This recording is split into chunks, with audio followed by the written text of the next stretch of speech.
Sometimes a single sentence can change everything. Not a gunshot, not death, not betrayal, just a few words. That was exactly what happened in the underground chamber beneath the Blackwood Cemetery. Or should I call you by your real name? After those words, silence fell, so deep that I could hear drops of water falling somewhere far away in the darkness. The stranger in the gray suit smiled, slowly, confidently, like a man who had walked into a room where he had known everyone for a very long time. But the one who shocked me most was Lucian. Until that moment, he had seemed unshakable, a being who had outlived empires, wars, plagues, entire ages. Now, he looked human, a very tired human. "You were never supposed to find this place," Lucian said. "Really?" The stranger chuckled softly. "And you were never supposed to find the door. Yet, as you can see, the world is full of disappointments." Sebastian slowly stepped forward. "Who is he?" And the stranger turned toward him. "How rude. We've known each other for 400 years, and you're still asking that question." And for the first time, I saw Sebastian's face change. He turned pale. "No." The stranger's smile widened. "Yes." Victoria whispered, "Adis or Hanta Malik." The name sounded like a curse. The stranger gave a slight bow. "I'm pleased to know I'm remembered." I looked from one face to another. "Who is he?" No one hurried to answer. That was when I began to understand a terrifying truth. Every time a new character entered this story, the previous monster suddenly seemed less frightening.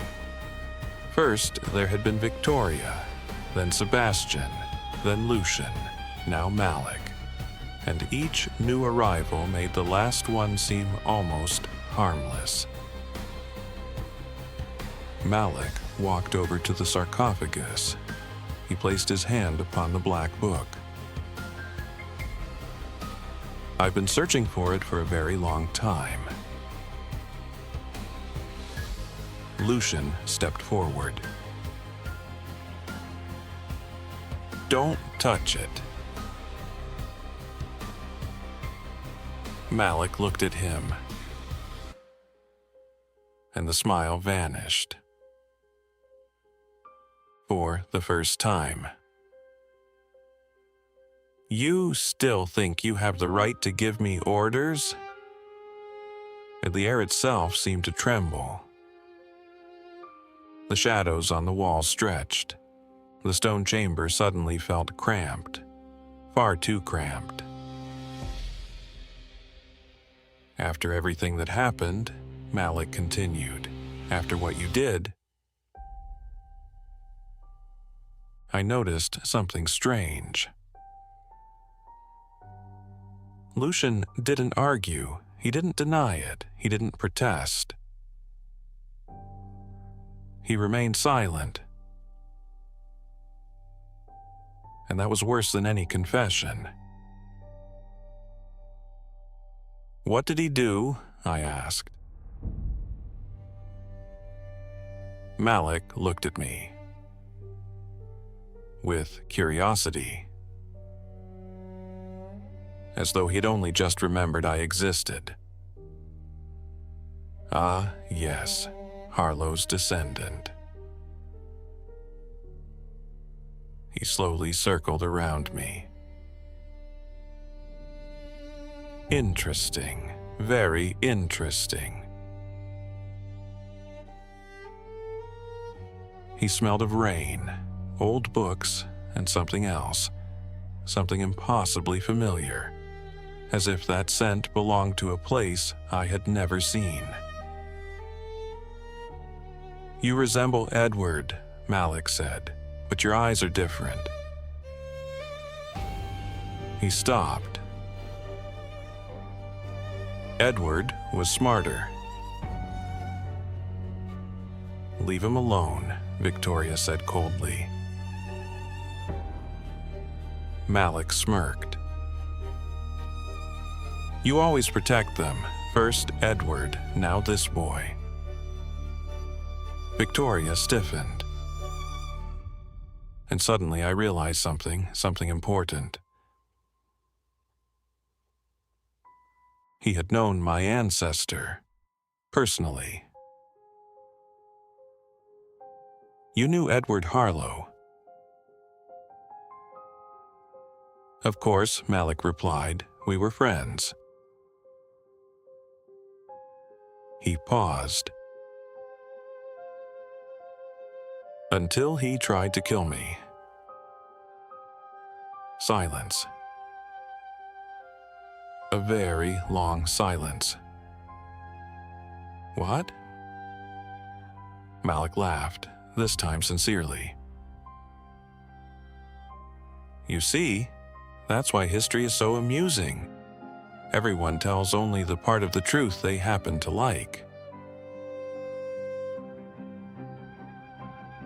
He looked at Lucian. "Isn't that right?" Lucian slowly raised his head. For the first time, his voice became hard, truly hard. "Be quiet." Malik's smile disappeared completely.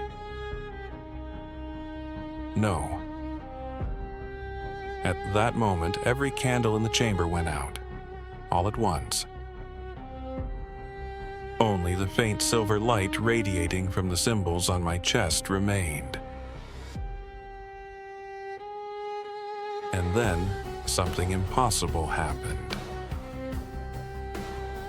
Lucian's shadow on the wall began moving independently of him. At first, slowly, then faster. I blinked, but the vision didn't disappear. The shadow truly had a life of its own. It climbed the wall, then took on a human form. Victoria gasped. Sebastian stepped back.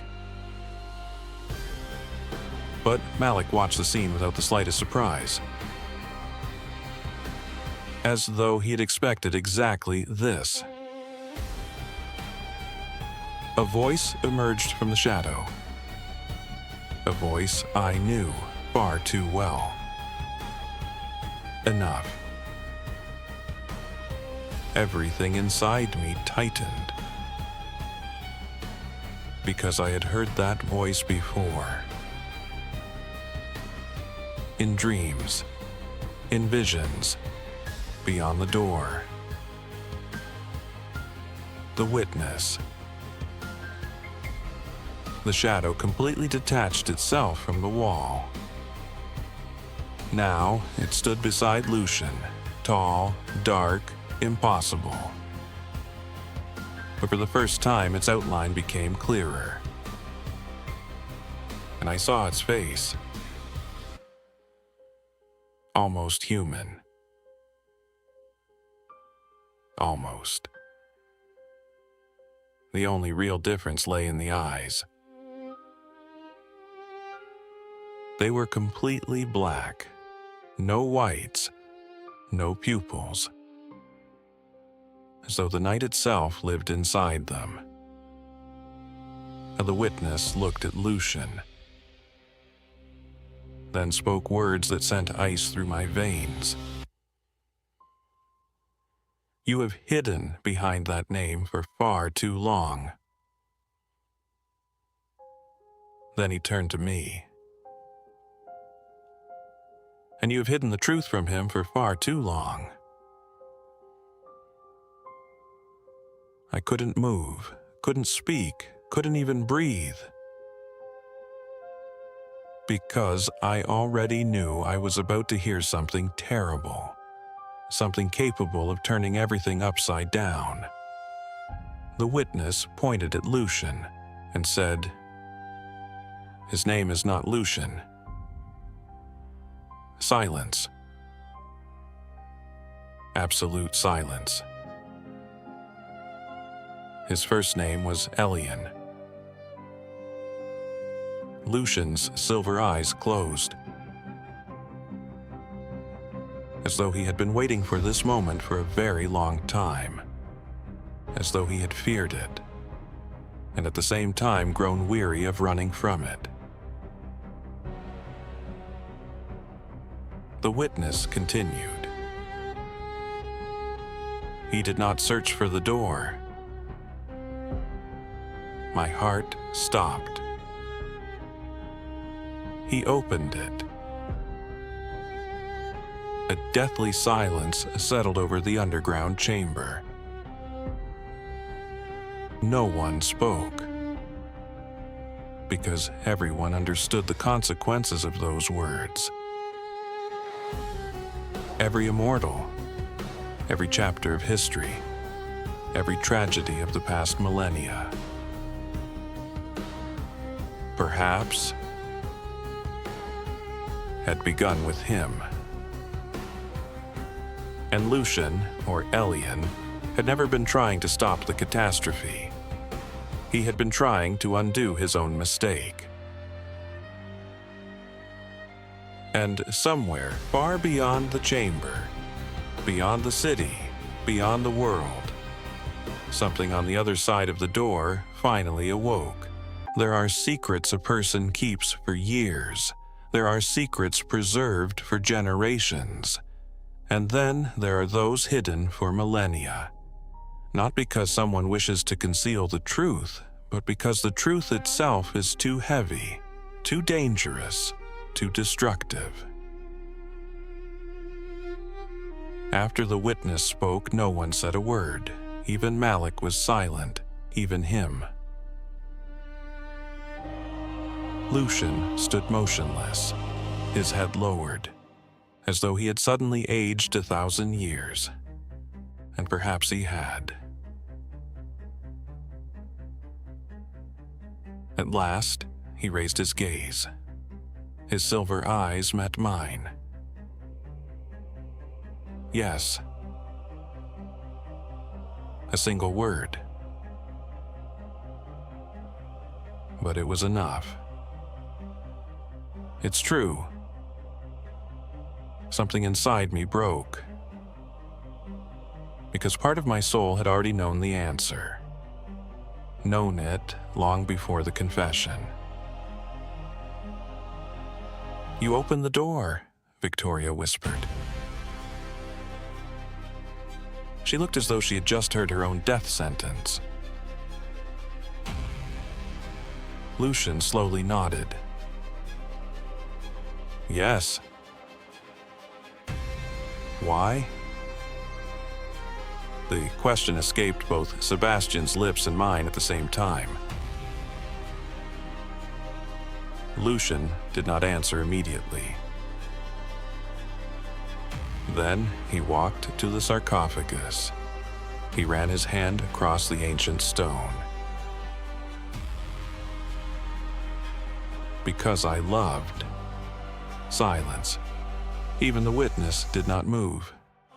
"What?" I asked, confused. A smile appeared on Lucian's face, the saddest smile I had ever seen.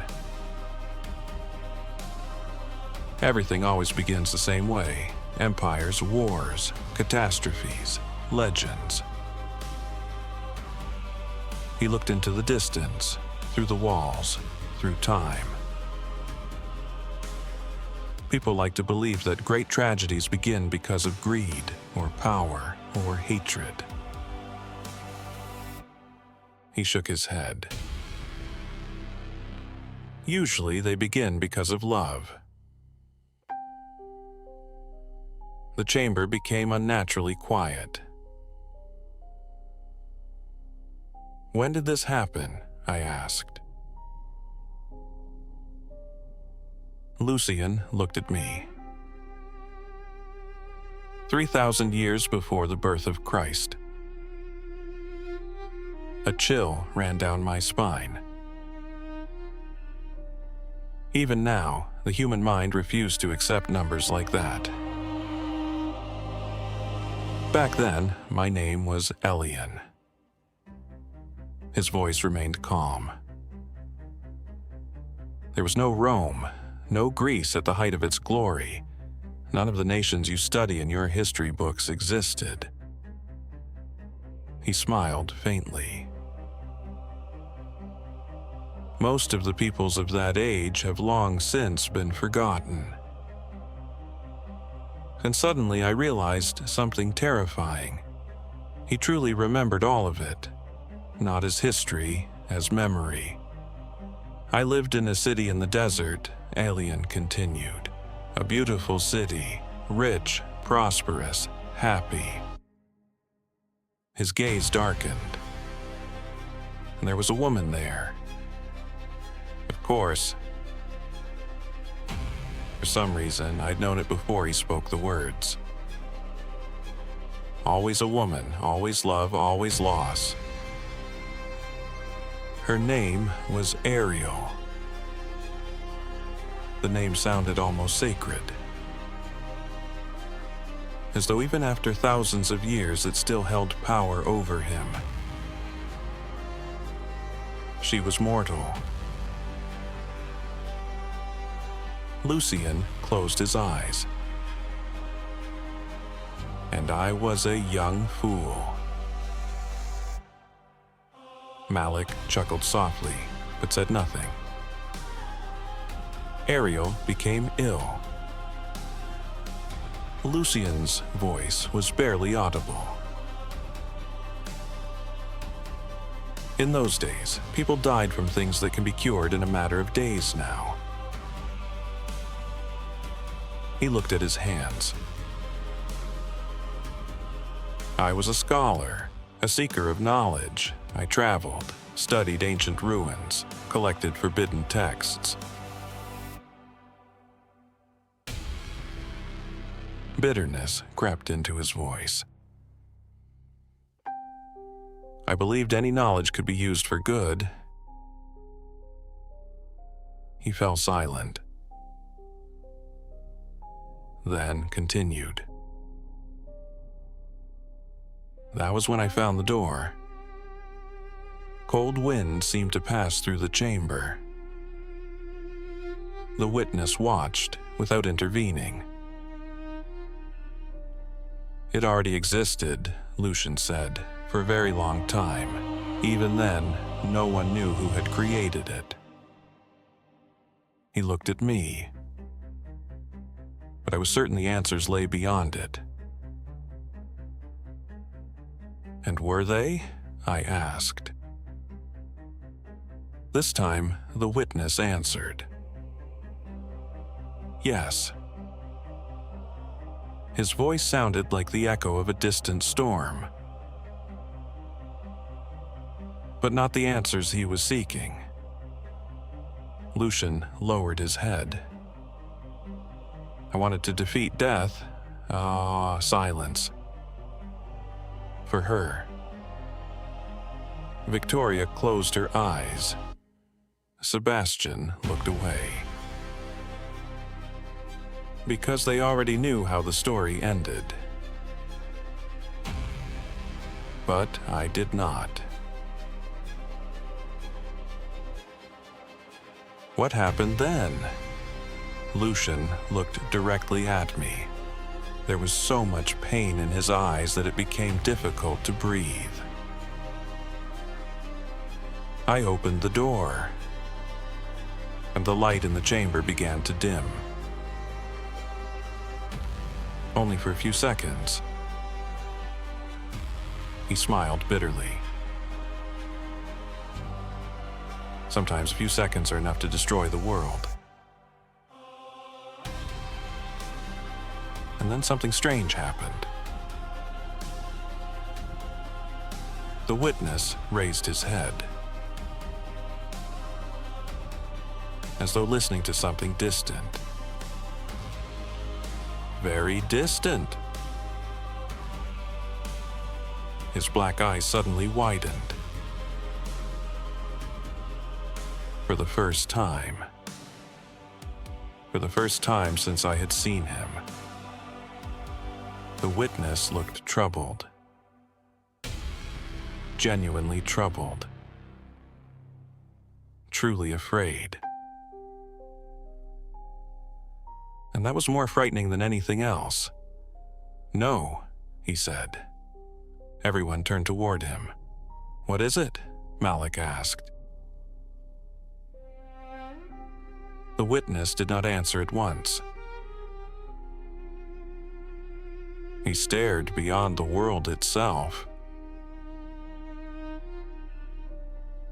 as though he could see something none of the others could. Then he spoke words that froze the blood in my veins. "She has awakened." Lucian went pale. "Who?" The witness looked at him. And for the first time, something resembling horror entered his voice. "Ariel." Silence. Dead silence. Absolute silence. Because everyone understood one thing. A woman who had died 5,000 years ago was never supposed to wake up. Sometimes the most terrifying words consist of only 2 syllables, not curses, not threats, not the names of monsters, just an ordinary name, the name of someone you once loved. Ariel. After the witness spoke it, Lucian seemed to stop breathing. Of course, immortals did not need air, yet it felt exactly that way, as if some part of his soul had suddenly come to a halt. "No," he said quietly. The witness did not answer. "That's impossible. You know better than anyone that it isn't." A deeper shadow entered the witness's voice. "She has awakened." Lucian slowly lowered himself onto the edge of the sarcophagus. For the first time, he looked broken. Not frightened, not angry, broken. I watched him and could not reconcile the 2 images. An ancient being who had survived millennia, and a man who had just heard the name of his first love. Because in that moment, he was simply a man. "Who is she now?" Victoria asked. No one wanted to ask that question, but someone had to. The witness remained silent for a long time. Too long. Then he answered, "I don't know." Those words made everyone tense, because the witness knew everything.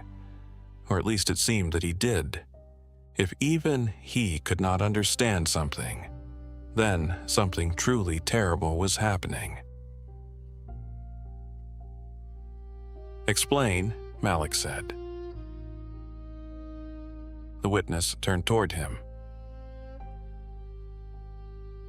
When Elian opened the door, Ariel was already dying. Lucian closed his eyes, as if he were seeing that day once again. "I remember," he whispered. "And remember carefully," the witness replied. The hall grew colder. "You opened the door to save a single life, but something far greater passed through it." "I know." "No," said the witness. "You do not." Silence. "All this time you believed the door changed the world." He paused. But Ariel was the first thing it changed. A chill ran down my spine. "What does that mean?" I asked.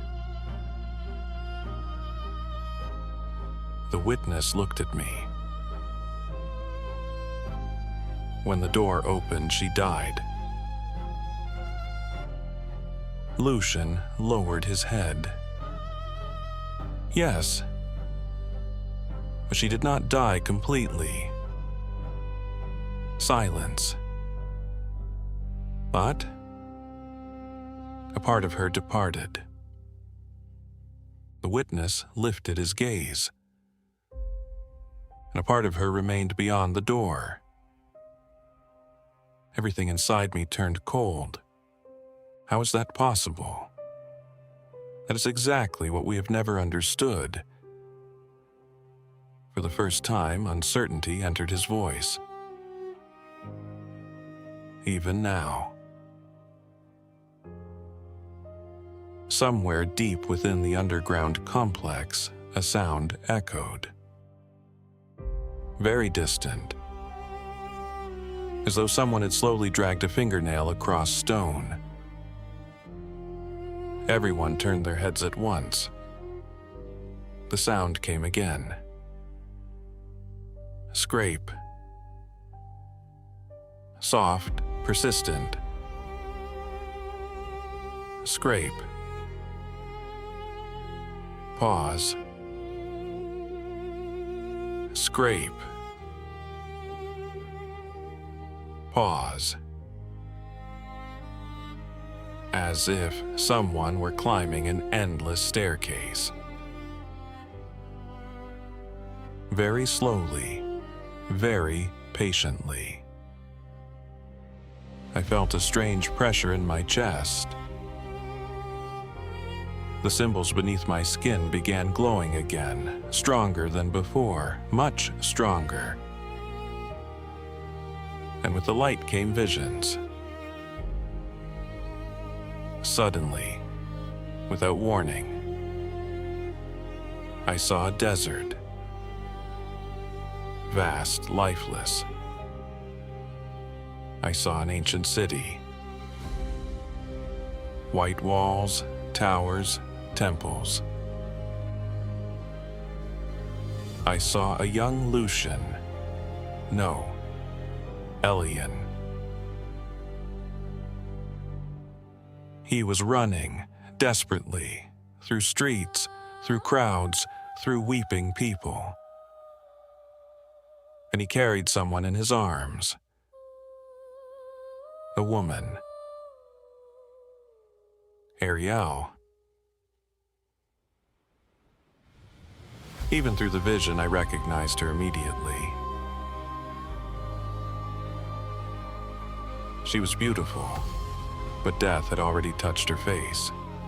The next image appeared instantly. A stone arch. The door. The very same one.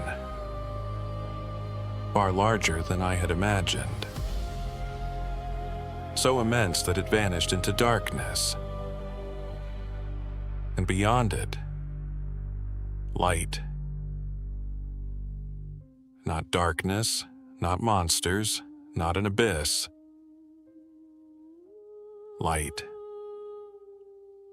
Blinding. Living. And within that light, something moved.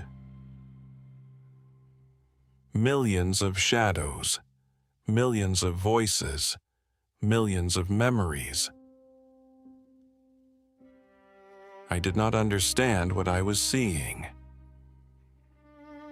but I felt it. It was not a place of death. It was a place where everything went. The vision shattered. I gasped sharply. Victoria caught me by the shoulder. "What did you see?" I looked at her and spoke slowly. We were wrong. Everyone turned toward me. "What?" Lucian asked. I did not know how I knew it, but I did, absolutely. There are no monsters beyond the door. Silence. No, I continued. And there's something else. The witness stared at me without blinking, as though he had been waiting for those words. And then, for the first time in the entire story, the impossible happened. He smiled. A genuine smile. Sad, very human. "At last," he said, "someone is finally beginning to understand." At that moment, the scraping stopped. Absolute silence followed. Everyone froze. Because they understood. Whoever had been climbing the stairs was now standing directly outside the hall's door. Very slowly. Very carefully. The door began to open by itself. First by a few inches, then wider. Wider still. From the darkness emerged a woman's hand. Pale, perfectly ordinary. Then the edge of a dark dress. A strand of golden hair. And finally, a face. So beautiful that looking at it hurt. She appeared young, no older than 25. But her eyes, stars shone within them. Not metaphorically, literally. As though the night sky itself lived inside them. As the woman stopped in the doorway, she surveyed the hall. Lucian, Victoria, Sebastian, Malik, me. And when her gaze met Lucian's, a tear rolled down her cheek. The first tear in 5,000 years. "Elian," she whispered. Then she spoke words that froze the blood in our veins. "They're coming for me." And somewhere deep within the darkness behind her, something moved. There comes a moment in every person's life when the familiar image of the world collapses completely. It does not crack. It does not merely fracture. It falls apart, down to its very foundation, beyond any hope of restoring it to what it once was. That moment came for me when Ariel stepped across the threshold of the underground hall. She looked alive, real. Not a ghost, not a vision, not a memory. A woman of flesh and blood. And yet, something was wrong. Her movements were too calm, her gaze too deep. There was an ancient sorrow in the face of someone who looked no older than 25. Behind her, darkness swirled through the corridor, but the darkness felt wrong, as though the staircase leading upward no longer existed. Instead, something else began there. Something endless. Lucian took a step forward. One step, then another. Carefully, as if he feared she would disappear, as though all of this were nothing more than another dream, another cruel trick of memory. Ariel, his voice trembled. She smiled. A heartbreakingly sad smile. "Hello, Elian." And in that instant, thousands of years vanished. I saw it happen. For them, there were no 5,000 years, no civilizations, no wars. Once again, they were simply two people whom death had torn apart. Lucian reached out his hand and gently touched her face. So carefully, as though the slightest touch might shatter the miracle. Then, something happened that none of us expected. Ariel began to cry. Quietly, without a sound. Tears rolled down her cheeks. "I'm sorry," Lucian whispered. "No," she replied. "You must forgive me." Victoria turned away. Sebastian remained silent. Even Malik did not allow himself a single sarcastic remark. Because some moments survive even cynicism. Then Ariel looked over Lucian's shoulder, and her expression changed. All tenderness disappeared. Only fear remained. "We can't stay here." "Why?" Lucian asked. And she looked at him for a long time, as though searching for the right words, as though she didn't know how to explain something far too vast for human language. Because they're already here. That word again.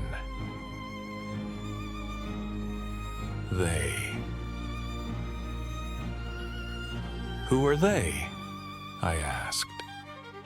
Ariel turned her gaze toward me, and suddenly fell silent, as though she had seen something unexpected. "So that's why." A chill ran down my spine. "That?" She stepped closer, very close, and gently touched the symbols glowing beneath the skin of my chest. And the light beneath my skin flared brighter. For a brief moment, the entire chamber was flooded with silver radiance. Ariel closed her eyes, as though listening to something far away. Very far away.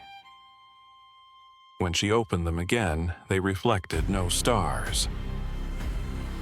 Entire galaxies. "You're not carrying a map," she said. "Then what am I carrying?" She looked at Lucian, at the witness. then spoke the words that erased even Malik's familiar smile. "It's the lock." Silence. Thought? The key was never hidden. My heart skipped a beat. Edward realized that too late. She traced her fingers along the glowing lines. He believed he had found a map leading to the key.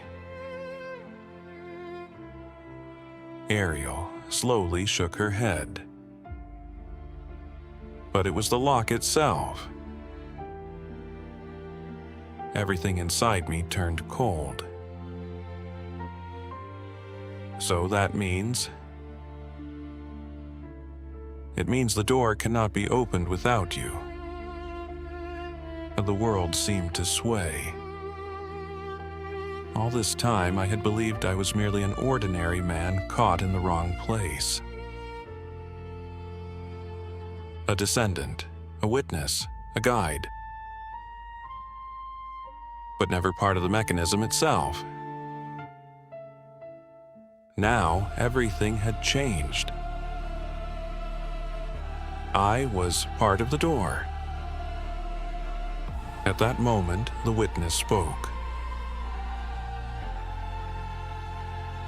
"They've found him." His voice sounded unusually sharp, almost alarmed. Everyone turned toward him. "Already?" Malik asked. The witness nodded. For the first time since I had met him, he looked upward. Through the ceiling, through the earth, through the night sky. Toward the world of the living. Too quickly. Then I heard it. A sound. Very far away. Yeah, a deep rumble. Growing louder. It sounded like wind, and at the same time like the chorus of thousands of voices. It was coming closer. Growing louder with every second. Louder. Louder. Louder. And then cracks began spreading across the walls of the chamber. The ancient stone trembled. Dust rained from the ceiling. Somewhere far above us, a human scream echoed. And then another. And another. "They're here," Ariel whispered. "Who?" I finally shouted. She looked directly into my eyes. There was a weariness in her gaze beyond imagination. A weariness 5,000 years old. Memory. I didn't understand. None of us did. Except the witness. He slowly closed his eyes. They call themselves by many names. His voice echoed through the chamber.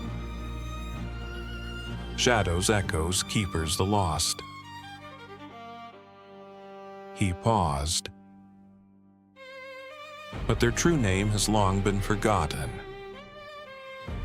The cracks across the walls widened.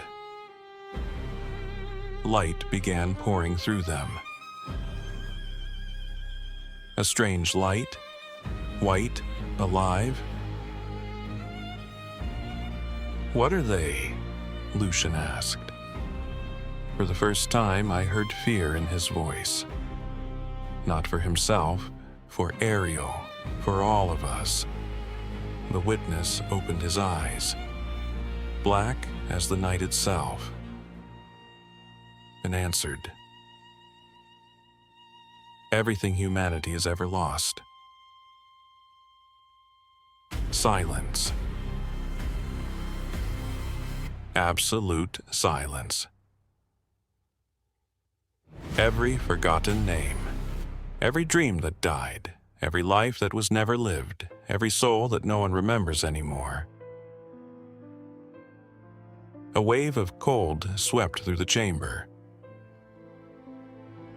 They exist beyond the door. The light shining through the cracks became blinding.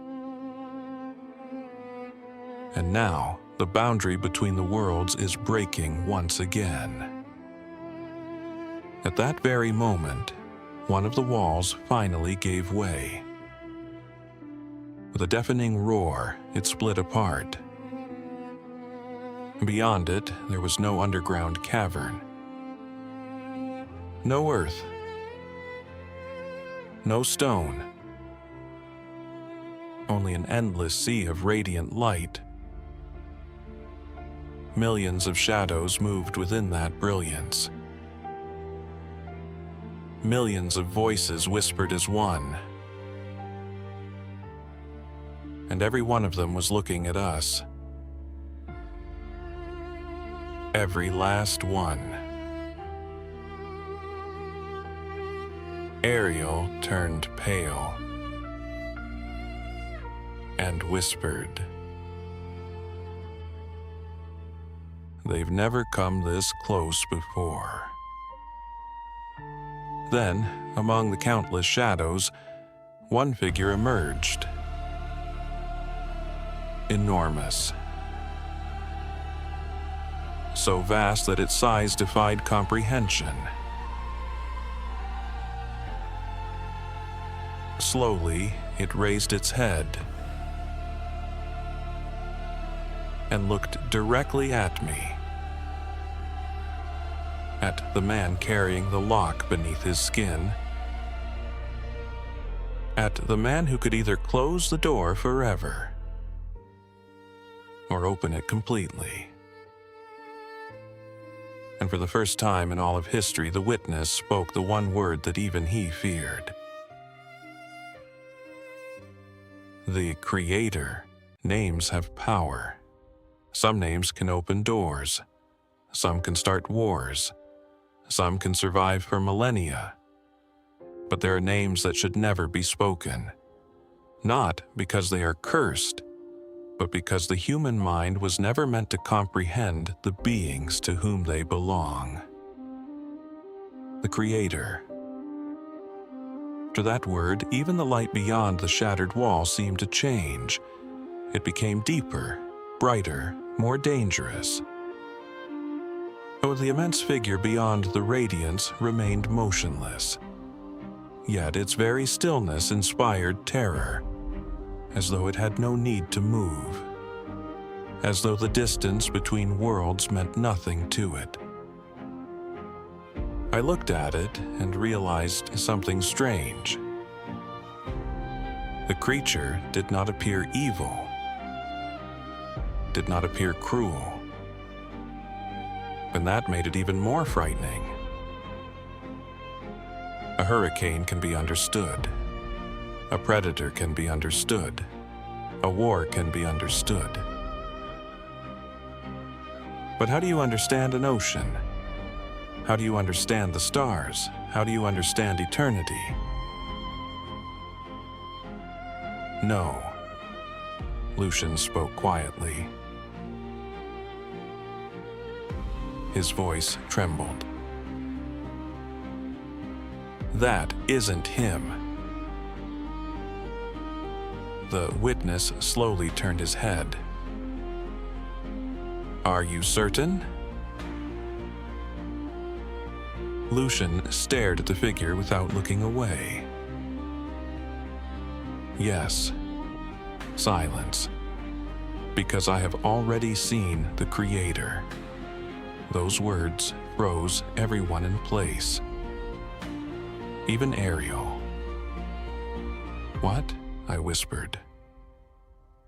Lucian remained silent for a long moment. Then he looked toward the light beyond the wall. That day, the day the door opened for the first time, a shadow of memory crossed his face. I saw him for only a moment. He closed his eyes, and that was enough. The chamber became utterly silent. "What did you see?" Victoria asked. Lucian smiled sadly. "Nothing." "What?" "That is exactly what frightened me." He looked at us. There was no one there. A chill ran down my spine. I don't understand. Neither did I for 5,000 years. Lucian slowly approached the shattered wall. The radiance reflected in his silver eyes. Beyond the door, there is no throne, no god, no ruler. And he extended his hand toward the light. There's only memory. The witness watched in silence. Everything that has ever existed, every life, every thought, every feeling, every possibility. He lowered his hand. Everything is preserved, nothing is ever lost. Ariel nodded quietly. He is beginning to understand.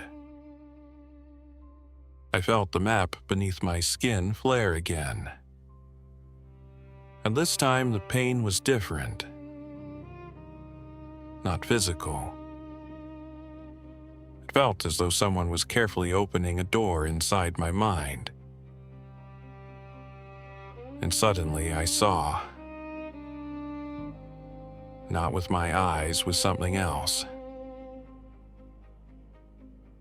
The town of my childhood. My grandmother's house. An old bicycle. The first book I ever read. My first love. My first disappointment. My first fear. All my memories appeared at once. And then others appeared beside them. Thousands, millions. The lives of strangers. Faces, voices, laughter, tears. I saw a soldier who had died 1,000 years ago. I saw a girl who had lived in Rome. I saw a sailor, a poet, a king, a beggar. All of them existed simultaneously. All of them were alive. In a way. I suddenly returned to myself. My knees buckled. Victoria caught me before I fell. "Jonathan." I was breathing heavily. "They're there." "Who?" "Everyone." Silence. Ariel looked at me sadly, as though she knew exactly what I had seen. Now, you understand." And for the first time, I truly did. The door did not lead to another world. Not exactly. It led to the place where nothing ever vanished, where everything that had been lived was preserved. Every life, every memory, every trace of existence. "And why is it dangerous?" I asked. The witness answered immediately. "Because people do not know how to let go." His words echoed through the chamber. Everyone wants to bring back what they have lost. Lucian lowered his gaze toward Ariel. Ariel looked away, because they both understood. That was how it had all begun. "I wanted to bring her back," Lucian said quietly. "Yes," the witness replied. "And millions will want the same." The light beyond the wall grew brighter. "To bring back their parents, to bring back their children, to bring back those they loved, to bring back the people they once were." For the first time, sadness entered his voice. "That is why the door must remain closed." At that moment, the immense figure within the radiance moved. For the first time. Very slowly. But that was enough. The entire space trembled. The shadows within the light parted, as if making way for it. I expected horror, a monster, a nightmare. Instead, I saw a man. An ordinary man. An old man, tall, thin, dressed in long, pale robes. His face appeared astonishingly kind. Astonishingly peaceful. Too peaceful. He looked at me and smiled. The way grandfathers smile at their grandchildren. With warmth. With love. With endless weariness. "At last," he said. His voice was quiet, yet everyone heard it. Even the stones. Even the light. Even silence itself. "Oh, I have waited for you a very long time, Jonathan Harlow." My heart stopped. "Who are you?" The old man's smile widened slightly, and he answered, "No one." Silence. And everyone at once. He took a step forward. And suddenly, I realized something terrifying. With every step he took, the symbols on my chest began to disappear. To dissolve. As though they recognized him. As though they obeyed him. The witness suddenly stepped forward. For the first time, in the entire story. He placed himself between me and the old man, like a protector, like a guardian, like one who had carried out his duty for thousands of years. Do not come any closer. The old man looked at him with tenderness, almost fatherly tenderness. You still serve. The witness lowered his head. Yes. Even now? Especially now. And then the old man spoke words that turned the world upside down once again. You were always my finest memory. The witness froze. For the first time. For the first time in thousands of years. He looked confused. And suddenly, I understood. The creator and the witness had known each other far longer than anyone could have imagined. And the true story was only just beginning.